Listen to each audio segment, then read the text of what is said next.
Today, when you walk through ancient Roman cities, you see walls and buildings that have survived for almost 2,000 years. These structures have endured earthquakes, fires, conflicts, and centuries of neglect. It appears nearly unbelievable that buildings built without modern machinery or steel could last so long, yet they did.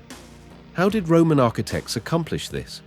How did they construct homes so durable that they survived longer than the empire itself? And why do so many of our modern buildings struggle to survive even 100 years? In this video, we will reveal the mysteries of Roman homes that have survived through the ages. We'll look at the materials they utilized, the approach they took in designing their walls, and the clever techniques they integrated to withstand earthquakes and weather. By the end, you may see Roman homes in a whole new way and wonder why we ever stopped building like this. Inventing concrete. If you want to understand how Roman houses lasted for 2 millennia, you need to begin with their construction materials. Central to Roman architecture was a substance that transformed everything: concrete. Roman concrete, also known as opus caementicium, consisted of much more than just crushed stone and water. It was a recipe refined over many centuries. The Romans created quicklime by heating limestone and combined it with volcanic ash called pozzolana. That was impactful. The pozzolanic ash interacted with lime to produce a cement more robust than anything else in the ancient era. However, they didn't stop at that point. They incorporated shattered ceramics, crushed bricks, or pieces of stone as aggregate, providing the concrete with mass and strength. They also refined the application of arches and vaults. Arches spread weight uniformly, allowing for the construction of expansive openings while maintaining stability. Vaults, which are essentially sequences of arches arranged consecutively, produced sturdy, fire-resistant ceilings. When these components were combined with sturdy concrete walls, they created buildings capable of enduring earthquakes, fires, and centuries of deterioration. Roman homes typically utilized a method known as opus signinum for their flooring. It was a water-resistant concrete created from crushed tiles blended with lime applied over a stone subfloor.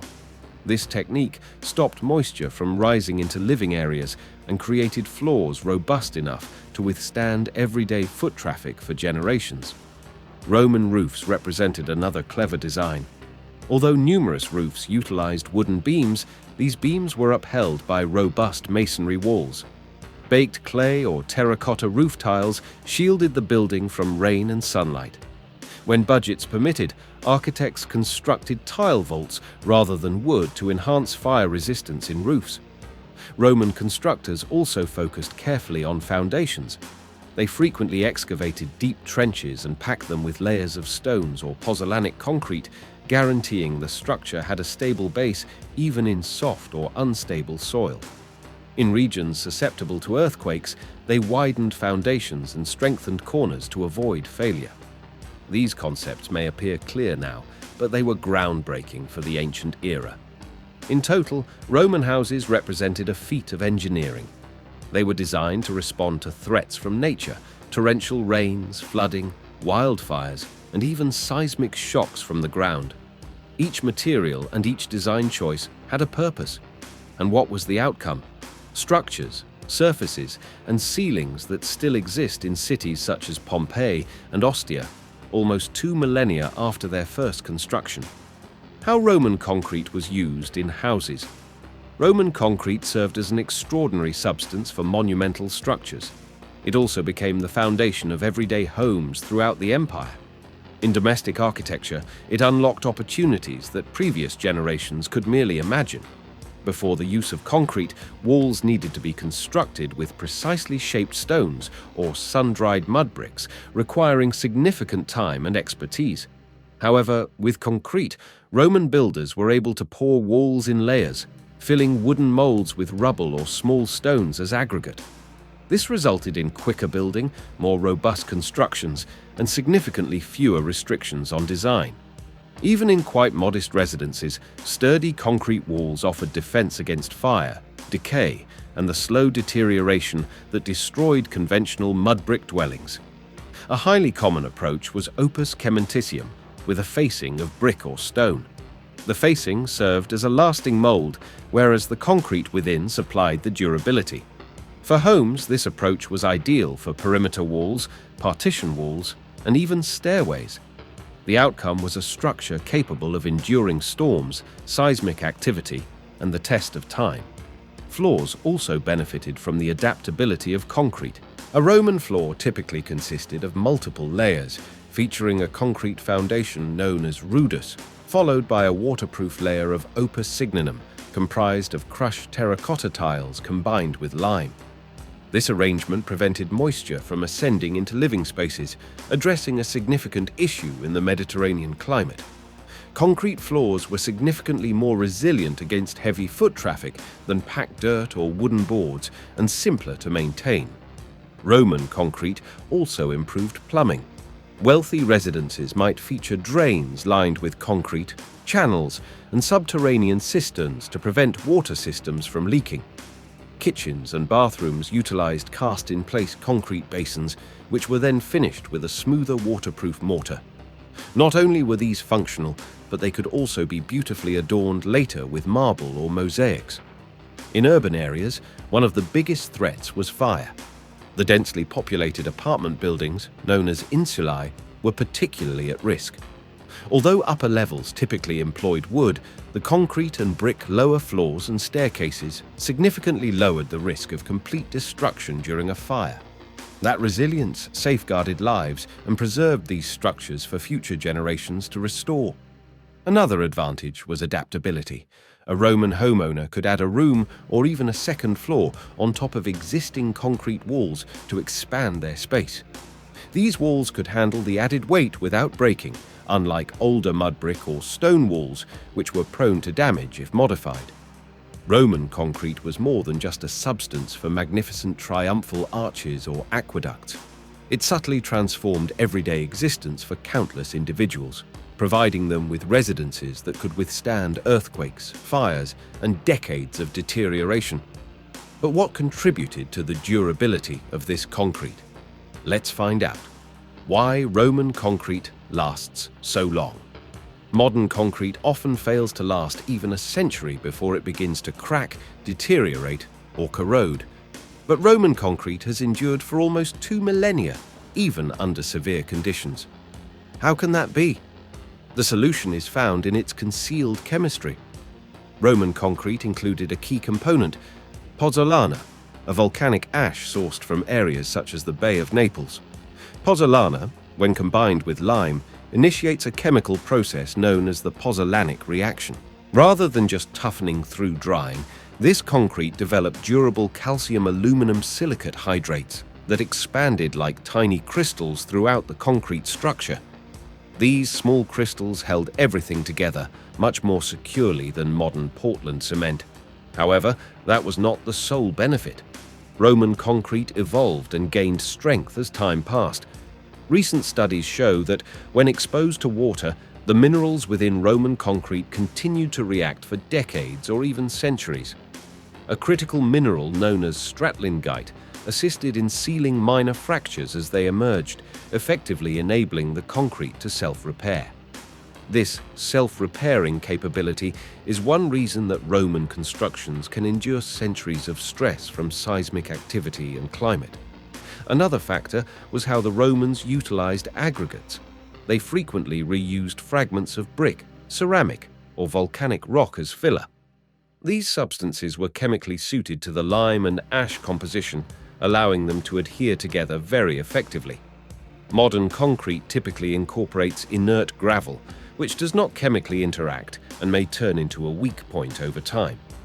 Roman engineers also crafted their concrete to withstand water deterioration. In marine structures, they utilized the mixing of seawater with their volcanic ash, which enhanced the strength of the concrete. As time passed, the seawater caused unusual minerals such as aluminum tobermarite to develop within the walls, resulting in a harder and more crystalline concrete. These findings have astonished researchers who have studied underwater structures constructed 2,000 years ago, still holding strong. Ultimately, the method by which the Romans constructed their walls enhanced their durability. They applied dense layers, tightly packed and covered with bricks or stones. This shielded the core from the elements and enhanced its durability. By eliminating steel reinforcement, which corrodes and expands in modern concrete, they addressed a significant vulnerability we face today. Roman concrete lacked steel that could corrode, meaning there was nothing to cause it to fracture from within. Collectively, these characteristics made Roman concrete an exceptionally remarkable substance. It was not only powerful, but also adaptable, able to adjust to its surroundings and capable of recovering itself over time. Today, researchers are trying to duplicate precisely how the Romans accomplished this chemical feat. The challenge of replicating Roman concrete. Even with progress in modern building materials, Roman architecture continues to be enigmatic. Researchers and builders have historically sought to duplicate the mystery of Roman concrete, yet attaining the same outcomes has been difficult. Modern concrete generally consists of a blend of cement, water, and aggregates such as sand and gravel, yet it does not possess the unique components and chemical characteristics that contributed to the remarkable durability of Roman concrete. A significant challenge for modern researchers is the unavailability of the specific volcanic ash utilized by the Romans. Researchers have investigated various methods to reproduce the chemical reactions found in Roman concrete, with some also examining the use of modern volcanic ash to mimic its characteristics. Nonetheless, the procedure remains intricate, and there is no exact modern equivalent that offers the same strength and longevity as the concrete used in ancient Rome. The limits of Roman concrete. Despite its remarkable qualities, Roman concrete had its limitations. After all, Roman homes were rarely more than a few stories tall, and they didn't construct enormous concrete skyscrapers. Why? Firstly, Roman concrete was strong in compression. It could support a significant amount of weight exerted downward. This made it ideal for thick walls, arches, and vaults. However, it was relatively weak in tension, indicating it was unable to withstand stretching or bending. Roman concrete, lacking steel reinforcement, was unable to manage the lateral forces associated with tall, narrow structures. If they attempted to construct taller buildings, the walls would have needed to be excessively thick merely to prevent them from breaking apart. That was not viable or cost-effective. Secondly, Roman architects depended on lime-based chemistry that cures and hardens gradually.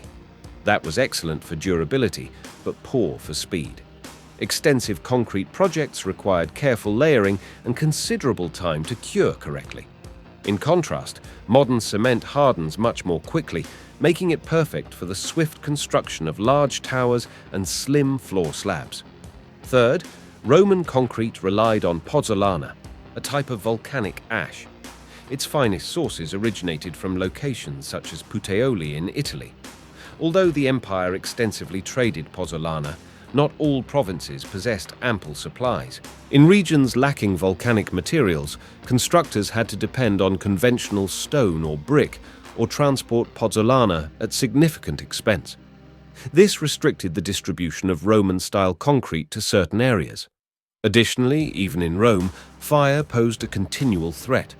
Despite concrete being significantly more fire-resistant than wood, numerous Roman apartment buildings continued to utilize wood for their upper levels, interior beams, or roofs. Even if the concrete walls stayed intact afterward, fires could still obliterate those wooden components. Ultimately, the techniques and understanding of the era imposed certain limits on what was possible. The Romans lacked sophisticated engineering to accurately measure stresses. They lacked cranes that could raise large concrete pieces to great heights. Their building techniques were intended for an environment reliant on human or animal work. Thus, the dimensions and forms of homes remained within a scope that was practical for the tools available to them. Due to these factors, Roman concrete was most appropriate for medium-scale structures: the domus, the insula, the baths, and city walls.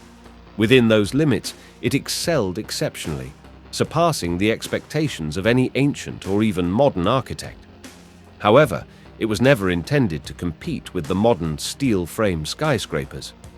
Why we don't use Roman concrete? Today, considering its remarkable durability, it's fair to ask, why did Roman concrete fall out of use? Why aren't we constructing homes in the Roman manner anymore? Part of the answer is rooted in history. Following the fall of the Western Roman Empire in the 5th century, trade connections ceased to function. The finest volcanic ash, pozzolana, was no longer transported throughout the empire. Local constructors faced irregular supplies, and a significant amount of expertise regarding the proper mixture of lime and ash was forgotten. Medieval stoneworkers reverted to using simpler lime and sand mortars, as these materials were more readily available and easier to work with given the skills of the era. Another factor was the change in architectural style. Pointed arches, ribbed vaults, and soaring stone cathedrals were preferred in medieval Europe. These Gothic buildings depended on precisely shaped stonework instead of concrete foundations. Concrete was simply not part of their architectural tradition, leading to its decline for almost a millennium. By the 1800s, a new form of concrete emerged: Portland cement. It could harden quickly in nearly any conditions and was not reliant on volcanic ash. It worked with modern industrial steel reinforcements, which made it ideal for skyscrapers, roadways, and bridges. Portland cement was inexpensive to produce in large quantities and to standardize, which Roman pozzolanic concrete never accomplished globally. Even now, there are practical reasons for not using Roman-style concrete broadly. Sources of pozzolana remain geographically restricted, primarily located near volcanic areas, and global transportation is expensive. Roman concrete also sets gradually, requiring months or sometimes years to achieve its full strength. That timeline doesn't align with modern construction, where speed and deadlines are everything. There is also the issue of technical expertise. Recipes for Roman concrete differed significantly by location, and there was no single written standard. A significant portion of our current knowledge is derived from examining ruins and ancient writings, such as those by Vitruvius. Yet, there remain areas of uncertainty. Researchers are striving to unravel precisely how the Romans created such enduring mixtures, but we still do not completely understand every aspect. Finally, Roman concrete was created for another world. It excelled in load-bearing walls, arches, and vaults, but it was never intended to work alongside steel, which serves as the foundation of modern high-rise construction. Our cities are built upward with slender structures and steel frameworks, a world Roman concrete was never designed for. Despite the Roman formula still captivating engineers today, the contemporary world has taken a different path due to factors like cost, scale, and speed. Still, it is worth asking, can we revive components of Roman concrete to increase the longevity of our buildings? What modern science is learning from Roman concrete? Despite Roman concrete being unused for over a millennium, modern scientists are taking a fresh look at it and discovering remarkable things. After all, only a handful of modern materials can match 2 millennia of proven resilience. An important lesson is how cracks are managed by Roman concrete. Modern concrete frequently deteriorates when small cracks permit water and air to access steel reinforcements, leading to rust and expansion that fractures the concrete. However, Roman concrete lacked steel to rust, and its lime-pozzolana mixture could genuinely repair minor fractures. Scientists discovered that minerals known as stratlingite and aluminum tobermarite formed within Roman concrete over time filled voids and reinforced the entire structure. This self-repairing capability has motivated modern engineers to create bioconcrete, which includes bacteria that generate limestone to close cracks similarly.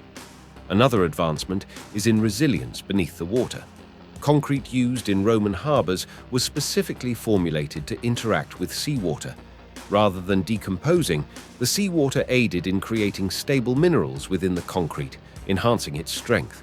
This contrasts with modern concrete, which deteriorates due to salt and moisture. Research from Berkeley and the USGS has demonstrated that emulating these ancient marine formations could aid us in constructing more durable ports and coastal defenses now. Modern researchers are examining how the Romans wisely utilized local resources. They modified their concrete formulas to suit the natural materials nearby. Pozzolana, crushed brick, volcanic stones instead of depending on a uniform, universal recipe. This regional, low-carbon approach may assist modern architecture in decreasing its ecological impact, as current Portland cement manufacturing significantly adds to greenhouse gas emissions. The carbon cost of Roman concrete was much lower, primarily because it required less intense heat for lime production. However, as we look forward, the difficulty lies in merging these age-old teachings with modern needs. We need quick-setting concrete that collaborates with steel reinforcements and supports tall building projects. Up to now, no single formula has matched the flexibility of Portland cement along with the self-repairing characteristics of Roman concrete. However, researchers are advancing, testing contemporary pozzolans, seawater concretes, and innovative mineral additives. In the end, examining Roman concrete resembles opening a time capsule. It serves as a reminder that occasionally, traditional methods still hold valuable lessons. Our modern cities may appear advanced, yet they often do not possess the durability of Roman structures. That understanding is driving modern scientists to combine the finest elements of ancient wisdom with 21st century innovation. Roman concrete-built homes were designed to survive through the ages, not by luck, but through innovative materials and techniques. Their concrete combined practicality with a chemistry that continues to intrigue scientists. As we look around modern cities filled with buildings that could deteriorate in years, it's valuable to consider whether we can learn some lessons from Rome. Liked this journey into the secrets of Roman concrete? Do tell us in the comments. Subscribe for more deep dives into ancient world. And remember, sometimes the answers to our modern challenges are hidden in the ruins of the past. See you in the next story.